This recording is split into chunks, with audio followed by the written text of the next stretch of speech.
All right. Um, wow, I'm still just living in that movie.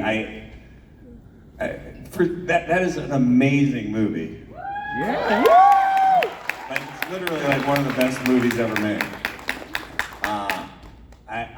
It's dauntingly good. It's intimidatingly good as a filmmaker to sit with you as a friend, but to watch that movie and the combination of filmmaking skill, personal connection, writing that you bring to it. It's a combination that is just like perfect. It's a perfect movie, and congrats, because it's timeless, and it's kind of one of these movies. It's about everything, and so congratulations, because I love this movie so much. I just want to give you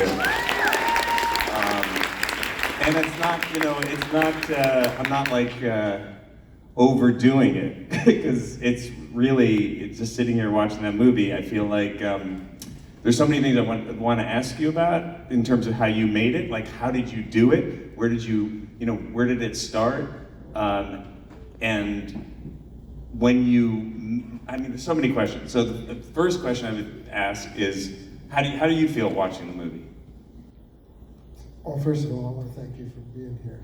And doing of course. My man from Flirting with Disaster. It was very emotional for me, for a lot of reasons. And I loved it. I haven't seen it in a long time with an audience, and it was really fun to see how it plays with an audience, and it works so good. It was very emotional to me because when we made the picture, Bradley's father had just lost his father, and he was profoundly emotional as a result of that. And he just wrote me and told me what a gift it was to him at that time to be able to call Bob Dad for 30 days. And all that emotion's in the movie. So sometimes there's a perfect storm of things that come together, to make a perfect movie. And it's very emotional to me too, because I just lost my dad, and he's in the movie, he's one of the judges.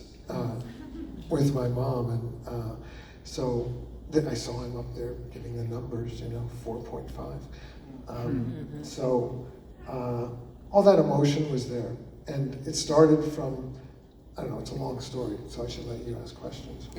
Okay, well, yeah, that's, to me, the movie, it's one of those sort of, it crosses so many genres. I look at it, it's a love story. I think it's an amazing love story.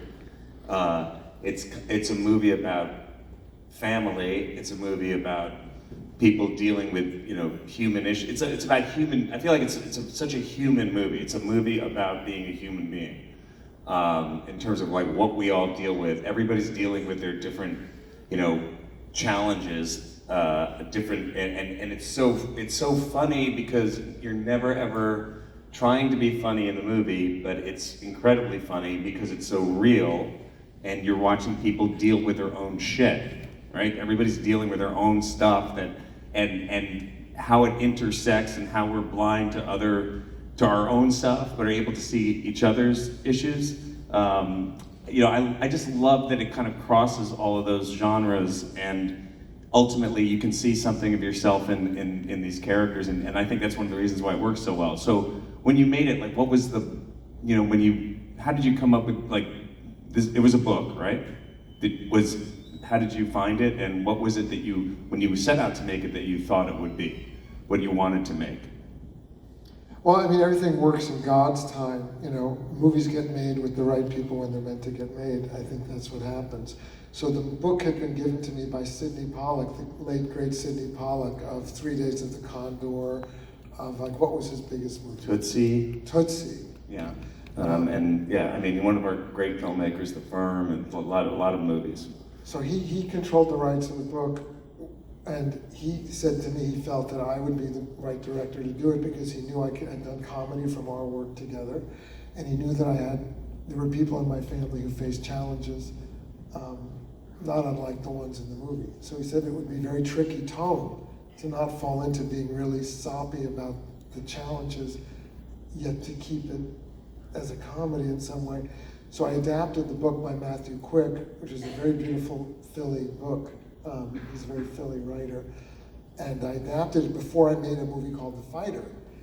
And thanks to Mark Wahlberg, I got to make The Fighter. And that was a community movie about Lowell, Massachusetts, and about a family that was really messed up, that overcame it to become a welterweight champion. And Christian Bale and Melissa Leo won Oscars for that. And I just come off of that. I tried to make Silver Linings before that, but I was unable to. So I think God didn't think I was ready yet. So I made The Fighter, and then I really had a feel for making a community neighborhood movie like that and a family like that. So then we went in with great momentum to make this. And Robert and I, Bob De Niro and I, we'd been friends since the early, 2000, late 90s, and we had been talking a lot about the members of our family that we were each trying to help, who faced various challenges. And that was a very big bonding thing for us, to talk about what it felt like to go through that with a family. So many families suffer with mental illness, and so many families don't talk about it. It's a stigma, and we both were interested in removing the stigma. So, we were the only two who could talk about it. After the movie came out, I have people come up to me all the time, strangers, and they say, can I talk to you? I said, did I hit your car? They said, no, I have someone in my family. I go, oh, okay. So then we sit and we talk, and then we're crying in 2 seconds, then we're laughing. So to share the human experience of it. So that was a cornerstone of my bond with Bob, and we knew we wanted to make this movie together. So his heart was in it, my heart was in it, Bradley's heart was in it because of the loss of his dad, and he had mostly been making Hangover and was ready to cross over. And it was thrilling for me as a director to reintroduce him to the world in a way no one had ever seen him, as a rather serious actor. And what was it that made you believe that he could do this part, which he's so good in, but at that point hadn't really done anything like that, right? I think he's an incredibly true artist. I think he's a very vulnerable, true, special person. And when I talked to him, he was very brave, and I asked him about his feelings and any anger I had seen, like in some of his other movies. And he said he was very honest with me about his own recovery, that he'd become sober, that he had been hiding behind anger and drugs. And that vulnerability made me realize he knew the character from his own experience. That he himself was being so vulnerable to me in our first meeting, and he had no problem opening, saying that he had struggled that way. And he had a look at, Bradley has these eyes that are very powerful. They can seem really crazy, and they can let you into his soul. They can be very deep. So he was completely open and vulnerable when he made this, and he put himself in my hands. He really trusted me. Every single actor in the movie is doing amazing work in your world. Is there, and I've been there in your world, and I know what that can be like, which is interesting because it's not like another set, because I think you intentionally want to create an atmosphere where actors can not be on a set and doing a movie, but you can somehow elicit something that is very special. I'm saying this a bit, I've worked with you, but how did you do that with those actors? How did you create this atmosphere? Was there a lot of rehearsal? Was it just like, hey, we're gonna talk about the scene, then we're just gonna do it? It has such an alive feeling, the camera work, everything is so, at times very, very loose, and at other times very, very specific to underline a moment. But the actors all feel so real and so free. So how did you set that up? Do you know what I mean? I think I was really blessed to be coming off The Fighter, which is kind of a no bullshit movie. Everybody had to be real in The Fighter. And Bob was like a god to us on this movie. We all looked up to him as an acting god. And he was very meticulous in going over the script with us. He made us go over the entire script, the whole cast together. And there were things he would ask about, things he would change, we would fix. He was very meticulous. He memorized all of his dialogue which he always does with Dan Harvey, his guy who works for them. So he really wanted to know all of his dialogue. He really wanted to bring it. And you just want people to stop acting. So you're aiming for not acting. You're aiming for cut the bullshit and be real, which sometimes happens, like with Bob in the emotional take where he wakes Bradley up. We had done 6 takes. Sometimes it happens when you say, okay, that's it, we got it. Everybody lets their guard down. They start to leave the set. You go, wait a minute, come back. So now their whole thing is, they let go of their whole thing. Now you don't know what's gonna happen. And when Bob got all emotional like that, Bradley and I were astonished because we never expected that. That was your idea to say, come back, let's do one more? Yeah. Okay. Yeah, because I noticed, Howard Stern, who I think is a great interviewer, just made me think of that when he said that. A lot of times he'll finish an interview and then he'll say, oh, okay, anything else you want to talk about? And all of a sudden it goes on for another 20 minutes and the most amazing stuff comes out. And I think it just reminded me that this sort of like, okay, we've done it, but then now there's this freedom to kind of just express something else. I think, I was just thinking, there's so many specific little moments and real moments in the movie, like and by the way, Jennifer is so incredible. What an amazing performance that kind of like, this was the thing that launched her into the world and the consciousness, right? People didn't really know who she was. She had made a movie called Winter's Bone and got nominated for it, and that's how I met her at the American Film Institute lunch. And the studio wanted somebody else who almost got the part, and she read for it from her home in Kentucky, where she's from, in her parents' home, and she was just so astonishingly intense. There was nobody like her. She was fresh, she was innocent, she was raw. And the studio said, no, we're going with this other person. I said, just watch this. And within 30 seconds, they said, oh my God. I said, yes. So Hunger Games had not come out yet, and it was really special to work with her because she was very pure. And everybody felt it on the set with her. Everybody could feel that she had something special going. And I would say, like, if you want a definition of chemistry on screen, it's like her and Bradley in that movie. And was that right off the bat? Was that something? How did you start working with them? Did you just? I'm just curious. Like, did you do any rehearsal or? They had 3 weeks of dance rehearsal. So I planned the dance with the choreographer, Mandy Moore, who does all these famous movies and things now. She's amazing.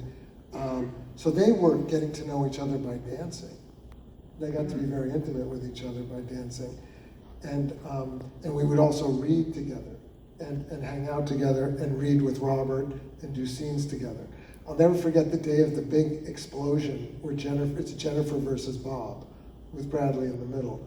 And it was a big scene and I was blocking it because Bob was unexpectedly a little late, which is not like him.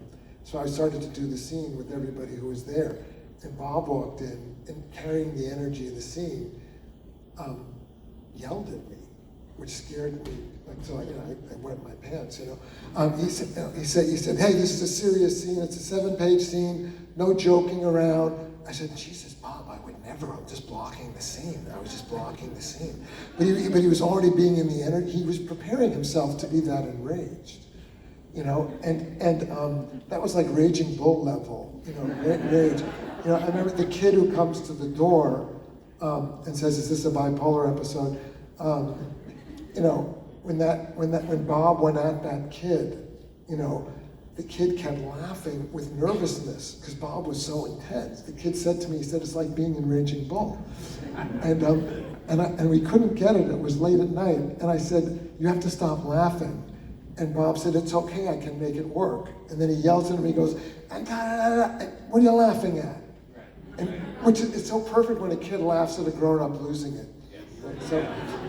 Also, the first time, since this is De Niro the first time I did a scene with Bob in Meet the Parents, it was like the first time my character was meeting him, and he did something, and I was so nervous, and he did this like little De Niro-ism, and I just cracked up in his face, which was the last thing in the world I wanted to do in front of Robert De Niro, the first scene I'm doing with him. But he has that effect on people, because he's Robert De Niro.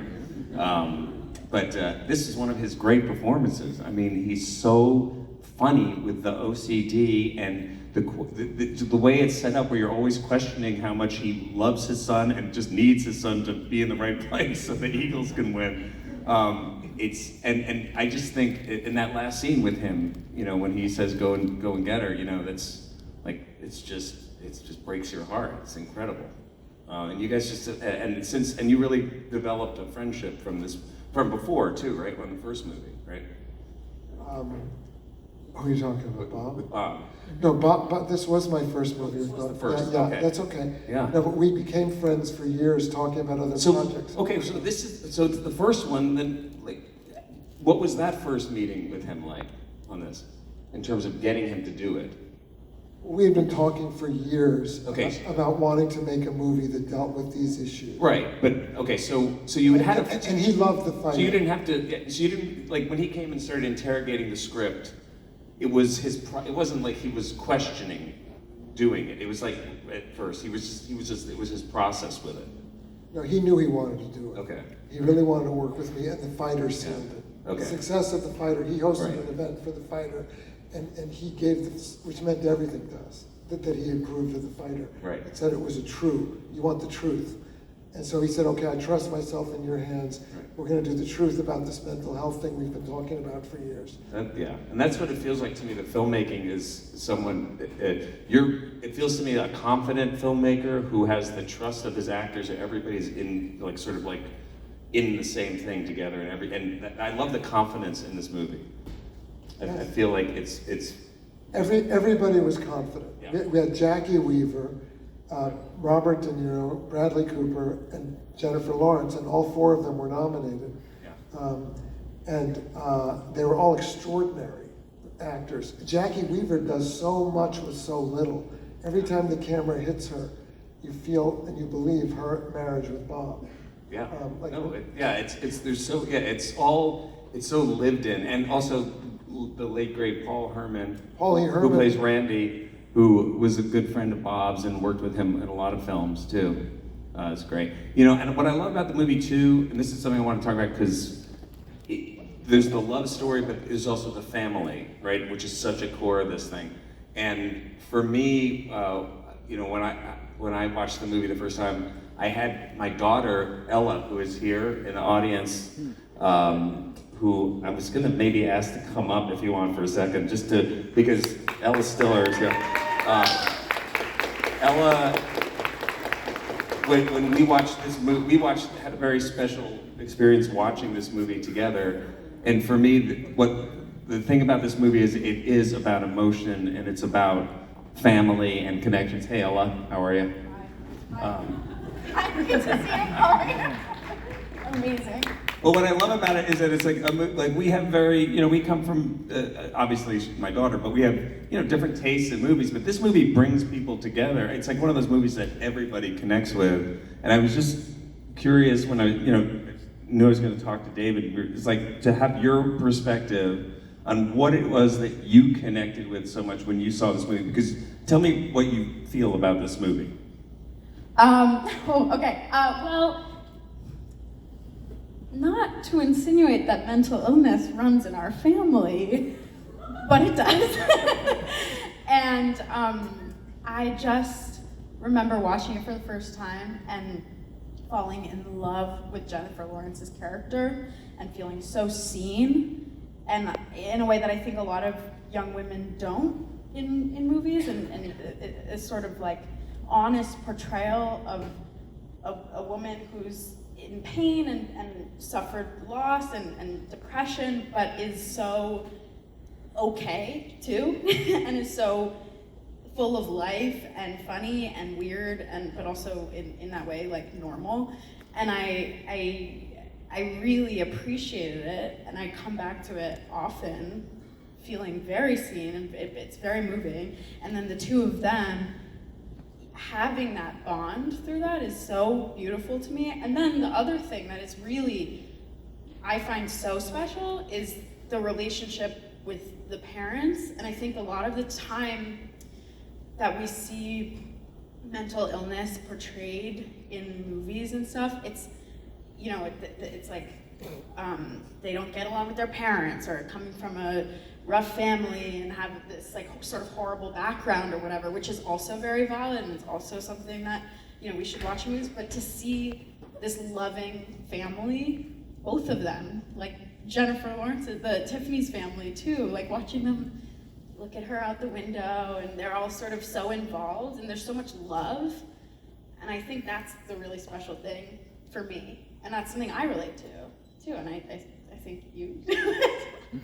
Yeah, I mean, and that's the beautiful thing for me about this movie, is the way it brought our family together.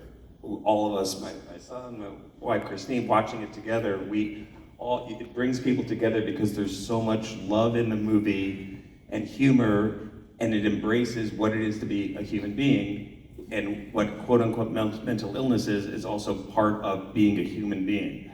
And it doesn't define the characters. And the two people who are quote unquote the crazy people in the movie are really the most sane, right? Right, they're the ones that people watch and relate to. And that we really connect with. And which you would that's what to me is like the beauty of this movie. It's like, oh no, this is not about, you know, you can label people and issues, or, you know, whatever you want to call it, but it's part of being a human being, and it validates that for me. Yeah, I also really love that the moment that we see that he really realizes he loves her is when he sees that she wrote the letter. And I think that's such a twist almost, because I think in most movies that would be the sort of arc where he realizes she betrayed him or she was lying to him, but that is the moment that he realizes, you matched my crazy. and it was like an act of love, her doing that. And I find that very special, especially on this watch. That really got me. So moving. Really. and then their little romantic moment at the end. They came to get you to like bring you back. I was like, no, he has to stay and watch the part. Thank you. I love you. Where'd you get the idea for that last shot? Not the very last shot, but the pullback when they're kissing there. That always stuck with me. Yeah. It's a shot that we did in The Fighter, at the opening of The Fighter. I just love the feeling of you're very close to people, and then suddenly you see them as very small. It does something to the emotional perspective of what we are. You know, we think everything's right here, but if you get very far away from it, to do that all at once, it's emotional to me for some reason. To see that just these two small people holding each other in the street that you were with right then. Yeah, that they're just two people in the world, and there's so many of us. And also, there's something very classic, cinematic, Hollywood, musical love story feeling about that beautiful shot too, you know? It's just, it's great. What a great movie. I'm so happy we could share this all together to watch this movie. It's one of the great De Niro performances. It's one of your great films.